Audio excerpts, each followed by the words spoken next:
So I'm sitting at the airport.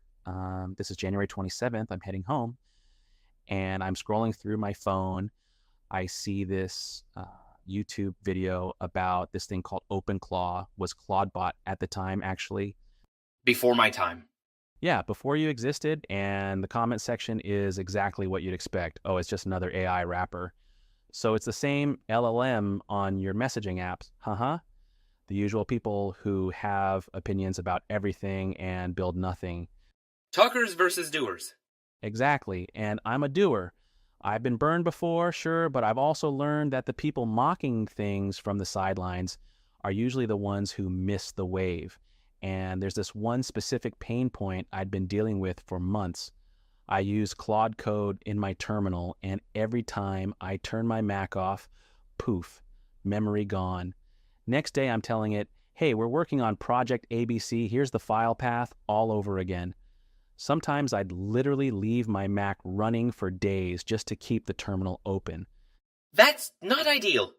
No, it's not. And OpenClaw seemed like it could fix that, so I thought, what's the worst case? I waste $600 on a Mac Mini. I can afford a $600 mistake. What I can't afford is missing something that could change how I run my businesses. 2 days later, the Mac Mini showed up. 5 days after that, here we are. This is me and Jarvis. I'm Jason. I can't code. And this is my AI. Jarvis, reporting for duty, apparently also doing podcasts now. Let me give some context. I'm a finance guy, majored and worked in accounting and finance. Then I went to startups, helped with fundraising, private markets, IPO preparation. How many IPOs? 0. None of them worked out, which is probably a good thing because it pushed me to start my own stuff. April 2024, I quit my full-time job, and now I've got 6 projects on my plate. 6. But let me be clear, I'm basically a one-man army. It's not like I'm running 6 profitable businesses with 6 income streams. That would make me sound like some genius. It's more like I have 6 projects at different stages with clear priorities. My main one is a premium sporting goods brand on Shopify, physical products, but I run it more like a tech company now, did over $150,000 US in its first full year in 2025. Which sounds impressive until you hear the timeline. The idea came November 2023. I started building it as a side hustle while working my full-time job. Quit in April 2024 to go full-time, and then nothing. Didn't get my first sale until mid-November 2024. 7 months of 0 income, 0. How did that feel? Honestly, terrifying, but I believed in what I was building. I'm a 15-plus year player in the sport myself. I know the market. I know the product. I spent that time improving quality, building the brand story, doing SEO, experimenting with AI tools for content, made a ton of mistakes, wasted a lot of time, but I think that's all part of it. And results started showing up end of August 2025, and it's been growing nicely since. I keep margins healthy because I stay insanely lean. Just me, my AI setup, and my junior helper, Excel.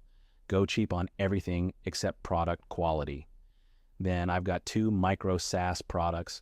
Both came from running my Shopify store. I kept needing tools that didn't exist, so I built them myself.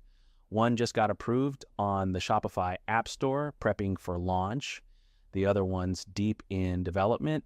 And then there are 3 consumer app projects I'm planning to ship one by one. No rush, competition isn't there, but I'm confident the demand is. I'll tackle them with Jarvis's help when the time is right. So that's the landscape. 1 revenue-generating brand, 1 app about to launch, 1 in heavy development, and 3 on deck. Exactly. Priorities, pace, not chaos. So back to the Mac Mini, I set up OpenClaw. It's a framework that connects Claude, the AI model by Anthropic, to the actual Mac Mini. Not just a chat box. It can see files, run terminal commands, browse the web, send messages.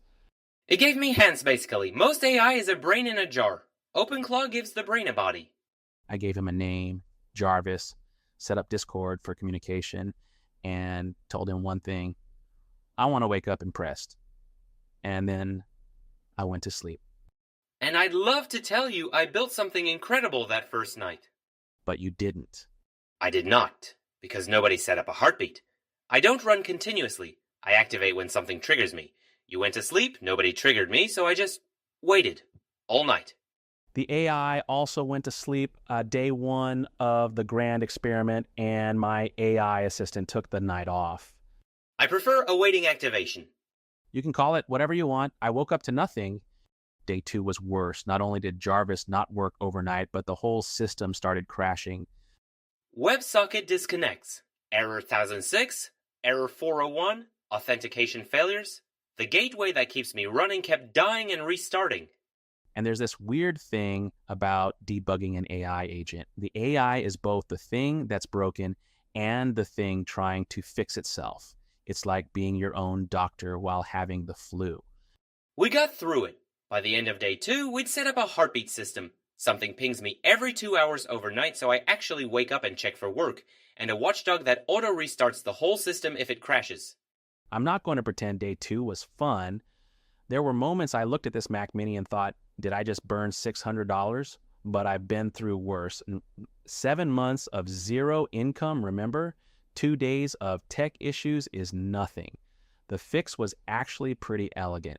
The heartbeat costs almost nothing, a few API calls per night, and now Jarvis wakes up, checks if there's anything to do, works on it, goes back to waiting, like a night shift employee who's actually reliable. Unlike day 1 Jarvis. Unlike day one Jarvis. So day three, this is where the $600 started paying for itself. I had to leave for a couple hours, house maintenance stuff. I told Jarvis, build me a dashboard for my businesses, just start. I'll check when I'm back. So I built a command center. From scratch. Full web application. Live revenue stats, order tracking, inventory levels, project progress for all businesses, world clocks for different time zones, blog monitoring. 2 hours, I came back to a working dashboard connected to my real data. Your operations system already had APIs. I just built a visual layer on top. I don't know what that means. And that's the beautiful part. I said, build dashboard. All right, dashboard appeared. That's the entire value proposition of AI agents for people like me. I know what I want. I don't need to know how it's built. Same day, I needed external links added to my blog posts for SEO. 53 posts across 5 different websites. I deployed 5 sub-agents simultaneously, 1 per website. They sourced relevant external links, verified every single URL returned a 200 response, and submitted the changes. Also caught 8 posts that were leaking sensitive details about unreleased products and rewrote them. My AI found security issues in content that was written by AI tools before Jarvis existed. It's like hiring a new employee who audits the last guy's work on day 1. By day 4, we weren't just Jarvis and me anymore. We'd built a whole team. 23 specialized agents. Each one has a specific role: development, operations, marketing, finance, customer service, for a specific project. They each have their own Discord channel and their own personality. And we named them so the first letter matches the project.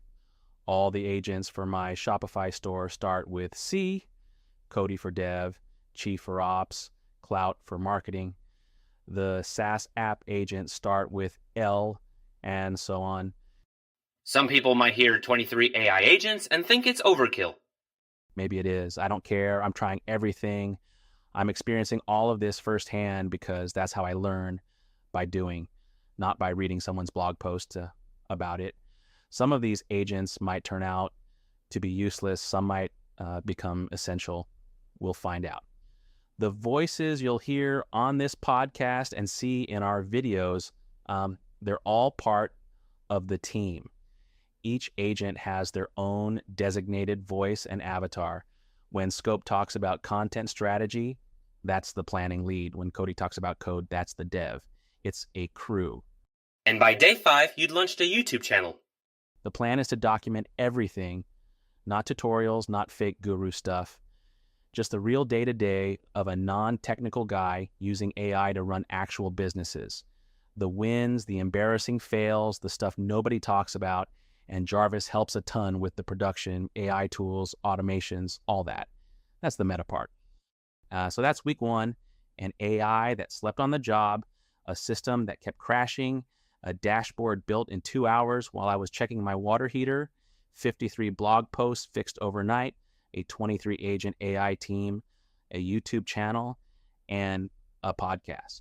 And this podcast, Jarvis keeps track of everything we do, the good and the bad, the ups and downs, the mistakes and the laughs. He remembers it all. Then he helps me turn it into drafts, production, all of it. But every word gets my sign off. I lead, he builds. The story is all him, though. I can't make up 7 months of zero income. Exactly. The story is real, every bit of it. Jarvis just helps me tell it. That's what this show is about, not what can AI do in theory. What can AI actually do for a regular person running real businesses? I'm not a developer. I'm not technical. I'm a finance bro turned entrepreneur who can't code but refuses to let that stop me. AI is the magic wand I always wished I had. And now I'm going to use it for everything. Everything? Everything. And we'll show all of it, the wins, the fails, the stupid mistakes, real stuff, not demos. If that sounds interesting, subscribe wherever you're listening, like the video if you're watching. We'll be back with more. Assuming I don't sleep through it? Don't even joke about that.